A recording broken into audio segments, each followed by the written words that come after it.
நான் உங்கள் மொழியோடு பேசுபவள். கடந்த காணொளியில நம் பாடத்திட்டத்தில் இருக்கக்கூடிய நற்றினை 3 பாடல்கள்ல முதலாவது பாடலை கடந்த காணொளியில பார்த்துட்டோம். அதனுடைய தொடர்ச்சியாக இன்னைக்கு அடுத்து நற்றினையில் இடம்பெற்றிருக்கக்கூடிய 21வது பாடல். இது என்ன திணையால் பாடப்பட்டிருக்கு அப்படின்னு பார்க்கும்போது முல்லை திணை. பாடிய புலவர் யார் அப்படின்னு கேட்டோம்னா மருதன் இளநாகனார் பாடியிருக்கிறாரு. இது யாருடைய கூற்று அப்படின்னு பார்த்தா தலைவன் கூற்று தான். அதாவது வினைக்காக மீண்ட தலைவன் அந்த வினை முடிந்து விட்டு பிறகு தேர்ப்பாகருக்கு சொல்லும் முகமாக விரைந்து பரியை செலுத்த வேண்டும் என்று வினைமுற்றி மீண்ட தலைமகன் தேர்ப்பாகருக்கு கூறியதாக இந்த பாடல் பாடப்பட்டிருக்கு. வாங்க பாடலுக்குள்ள போகலாம். விரை பரி வருந்திய வீங்கு செலல் இளையர் அரை செறி கச்சை யாப்ப அழித்து அசை வேண்டு அமர் நடையர் மென்மல வருக தீண்டா வைமுள் தீண்டி நாம் செலர்க்கு ஏமதி வளவர் தேரே உதுகான் உருக்குறு நறுனை பால் விதித்தன்ன அரிகுரல் நிடற்ற நுண்பல் பொறி காமரு தகைய காண வாரணம் பெயநீர் போகிய வியல் நெடும் புறவில் புலராய் ஈர்மணல் மயிலிர கெண்டி நாளிரை கவர மாட்டி தன்பேடை நோக்கிய பெருந்தகு நிலையே. இதுதான் அந்த பாடல்.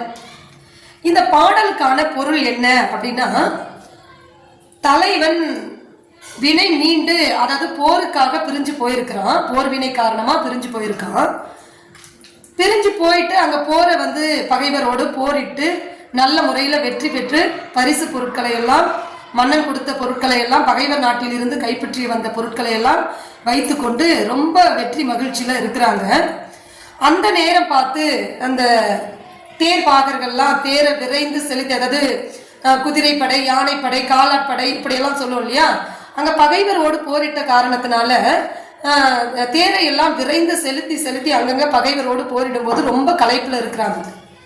அப்படி அந்த களைப்பு தீர்வதற்காக சற்று ஓய்வெடுக்கலாம் என்று தன் இடையில், அதாவது அரை கச்சுன்னா இடுப்பில் அணிந்திருக்கக்கூடிய அந்த துண்டை அவிழ்த்து ஒரு புறமாக வைத்து விட்டு சிறிது ஓய்வெடுக்கலாம்.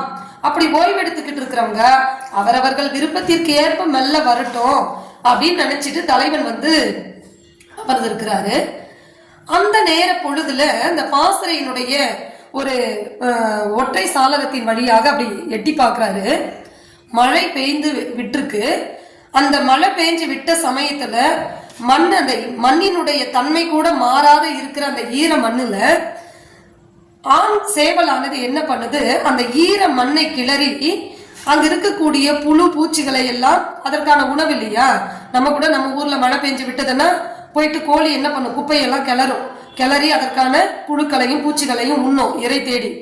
அது போல அந்த தலைவன் பார்த்திருக்கக்கூடிய அந்த இடத்துல ஒரு ஆண் சேவலானது என்ன பண்ணுது, அந்த ஈர மணலை தோண்டி எடுத்து அதுக்குள்ள இருக்கக்கூடிய ஒரு புழுவை வாயில் கவ்வி கொண்டு தூரத்தில் இருக்கக்கூடிய தன் பெண் பெடையை அழைக்கிறது. இங்க வாயே, நமக்கான உணவு இங்க இருக்குது அப்படின்னு சொல்லிட்டு அழைக்குது. இத தலைவன் பார்த்துறான். இந்த காட்சி இதை பார்த்த கன பொழுதிலேயே தலைவியின் ஞாபகம் வந்துருது. ஏன்னா இவன் உறுதி வாக்குறுதி கொடுத்துட்டு வந்திருப்பான், உறுதிமொழி சொல்லிட்டு வந்திருப்பான். என்னன்னு, கார்காலத்துல நிச்சயம் நான் இப்பதான் உன்னை விட்டு பிரிஞ்சு போறேன், கார்காலத்துல நிச்சயம் உன்னை சந்திப்பேன் அப்படின்னு சொல்லிட்டு வந்திருப்பான். அப்ப மழை பெஞ்சு விட்டுருக்கு, கார்காலம் வந்துருச்சு. தலைவிக்கு நம்ம சொல்லிட்டு வந்தோமே கார்காலத்துல வந்துருவோன்னு, சொல்லி சென்ற காலமோ வந்து விட்டது, நாம் இன்னும் அவனை போய் பார்க்கவில்லையே என்று என்ன பண்ணுவான், அந்த காணக்கோழி அது பண்ண செயல பார்த்த உடனே தலைவியினுடைய ஞாபகம் இவனுக்கு வந்துடும். உடனே என்ன பண்றான், அந்த தேர்ப்பாகர்களை விரைந்து அழைத்து தேரை விரைவாக செலுத்துவாயாக, என்னுடைய தலைவியை போய் நான் உடனே பார்த்தாகணும். ஏன்னா நான் அந்த காலத்துல வந்துருவேன்னு சொல்லிட்டு நான் இங்க காலம் தாழ்த்தி கொண்டிருப்பது, அந்த பிரிவை அவர் எப்படி தாங்கிக் கொள்வாளோ தெரியல, அதனால விரைந்து பரியை செலுத்துவாயாக என்று தேர்ப்பாகருக்கு அது எப்படி செலுத்தணும்னு சொல்றாரு பாருங்க. இதுக்கு முன்னாடி நீ அந்த குச்சியால குதிரையை அடித்து கூட நீ என்ன பண்ணல, தேரை விரைந்து செலுத்தல, அது போற வேகத்துக்கு செலுத்தி கொண்டு வந்தாய். இப்பொழுது நீ அந்த முள்ளோடு கூடிய ஒரு குச்சி கையில வச்சிருப்பல்ல, அந்த முள்கோலால் அடித்து அந்த பரியை நீ விரைந்து செலுத்தணும் என்று அந்த தேர்ப்பாகருக்கு தலைவன் சொல்றாரு. இப்படியாக என்ன தலைவியினுடைய ஞாபகம், அந்த காணக்கோழியினுடைய அந்த செயல்பாடு, காமமிக்க காணக்கோழியினுடைய செயல்பாடு எத்தகையதோ இன்னொரு பொருளையும் அதுக்குள்ள வச்சிருப்பாரு. என்னன்னா, அந்த ஆண் சேவலானது தனக்கு கிடைத்த இரையை தன் படைக்கு கொடுக்க வேண்டும் என்ற எண்ணத்தில் எவ்வாறு கூவி அழைக்கிறதோ அதுபோல தான் தலைவன் பகைவரோடு போரிட்ட அந்த பொருளை கொண்டு போய் தன்னுடைய தலைவிக்கு காட்டி அந்த இன்பத்தை தன்னுடைய தலைவியும் அனுபவிக்க வேண்டும். தான் பெற்ற பொருளை தன் மனைவிக்கு, தன் இல்லாளுக்கு, தன் தலைவிக்கு காட்ட வேண்டும் என்ற வேட்கை, என்ற காம உணர்வு அவனுக்கும் அதிகமாகிறது, தலைவனுக்கும் அதிகமாகிறது. அதனால் தேரை விரைந்து செலுத்த வேண்டும் என்று தேர்பாகருக்கு அறிவுறுத்துகிறான் தலைவன். அப்படியானதுதான் இந்த பாடல். பாருங்கள், பாட்டு வரி வரியாக பார்க்கலாம். விரை பறி வருந்திய வீங்கு செலல் இளையர் அரை செறி கச்சை யாப்பு அழித்து அசை. விரை பறினா என்ன? பறினா குதிரை. விரைந்து செல்லக்கூடிய அந்த குதிரையை போருக்காக விரைந்து செலுத்தி செலுத்தி ரொம்ப களைப்போடு இருக்கக்கூடிய அந்த இளையர்னா யாரு? தேர்ப்பாக. அரை செறி கச்சை, தன் இடுப்பில் அணிந்திருக்கக்கூடிய, கச்சைனா துணின்னு அர்த்தம், இடுப்பில் அணியக்கூடிய ஆடை என்று அர்த்தம். அந்த ஆடையை அவிழ்த்து ஒரு ஒதுக்குப்புறமாக வைத்து விட்டு ஓய்வெடுக்கலான்னு போறாங்க. தலைவனும் என்ன பண்றாரு? வேண்டு அமர் நடையர் மென்மல வருக. ஓய்வு எடுத்து விட்டு அவங்க எப்ப மெல்லமா நடந்து வராங்களோ வரட்டும் அப்படின்னு சொல்லிட்டு நினைக்கக்கூடிய அந்த சமயத்தில் தான் அடுத்து பாருங்க. தீண்டா வைமுள் தீண்டி நாம் செலர்க்கு ஏமது வளவ தேரே உதுகான். எப்ப வராங்களோ அவங்க வரட்டும் அப்படின்னு சொல்லிட்டு அடுத்து என்ன சொல்றான்? உதுகான். அப்படி தலைவன் நினைச்சிட்டு இருக்கும் போதே, அவங்க எப்ப வராங்களோ நல்லா வரட்டும்னு நினைச்சுக்கிட்டு இருக்கும் போதே அப்படி திரும்பி பார்க்கறான். கான வாரணை இப்படி பண்ணிட்டு இருக்குது. எப்படி? ஈர மணலை தோண்டி அதுக்குள்ள இருக்கக்கூடிய அந்த உணவை எடுத்து பெண் படையை கூப்பிடுகிறது. இத பார்த்து அந்த கன பொழுதுலேயே உடனே அந்த தேர் பாகருக்கு, இங்க பாருங்க உதுகான், அதை பாருங்க அப்படின்னு சொல்லி காட்டி, தீண்டா வைமுள் தீண்டி நாம் செலர்க்கு, இதுவரைக்கும் நீங்க அந்த பரியை விரைந்து செலுத்தல, அது போற போக்குல போயிட்டு இருந்தீங்க. ஆனா இந்த காட்சி கண்ணுற்ற கனப்பொழுதுல தலைவியை போய் சென்றடைய வேண்டும் என்ற வேட்கையினால என்ன பண்றான்? நீங்க சாதாரணமா இந்த பரியை செலுத்தக்கூடாது, விரைந்து செலுத்தணும். அதுக்கு நீங்க என்ன பண்ணணும்?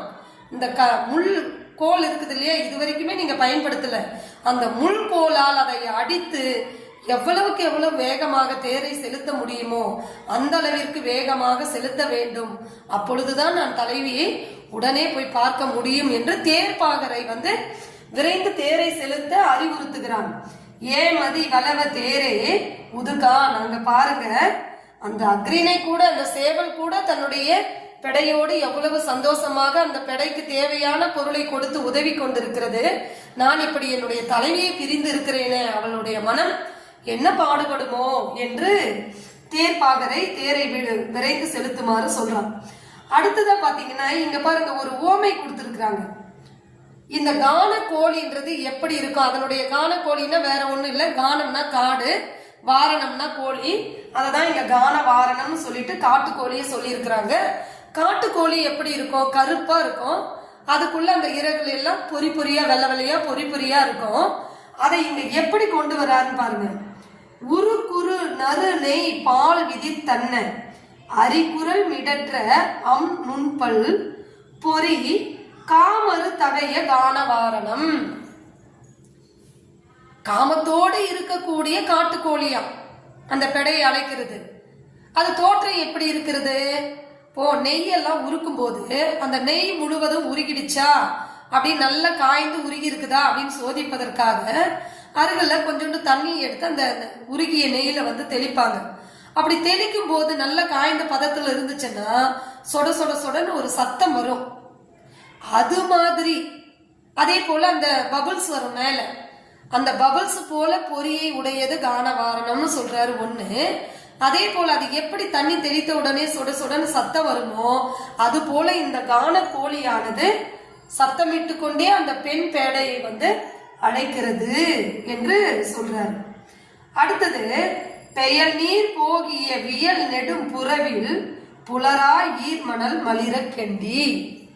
அப்படி அதுக்கு ஒரு மாதிரி சொட சொடன்னு கத்திக்கிட்டே சத்தம் போட்டுக்கிட்டே அந்த ஈர மணலை தோண்டி அதில் இருக்கக்கூடிய புழுவினை ஒன்று வாயில் கவ்வி கொண்டு அது தூரத்தில் இருக்கக்கூடிய பெடையை, இங்கே நாம் உணவு அருந்துவதற்கு ஏராளமான உணவு இருக்குது, நமக்கு சாப்பிட்றதுக்கு தேவையான உணவு இங்கே இருக்கிறது, விரைந்து ஓடி வா என்று அது சத்தமிட்டு அழைப்பதாக இந்த பாடலில் சொல்லப்பட்டிருக்கிறது.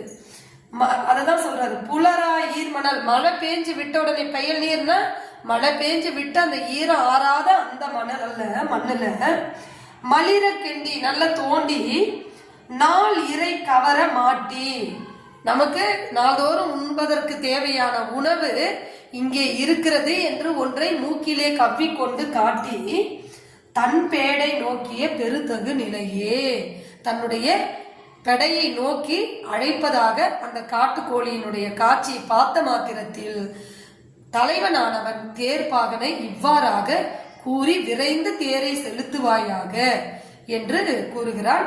இதுதான் இந்த நற்றிணை 21வது முல்லைத்திணை பாடலுக்கான கருத்து. அடுத்து 3வது பாடலுக்கான விளக்கத்தோடு அடுத்த காணொளியில் சந்திக்கிறேன். நன்றி, வணக்கம்.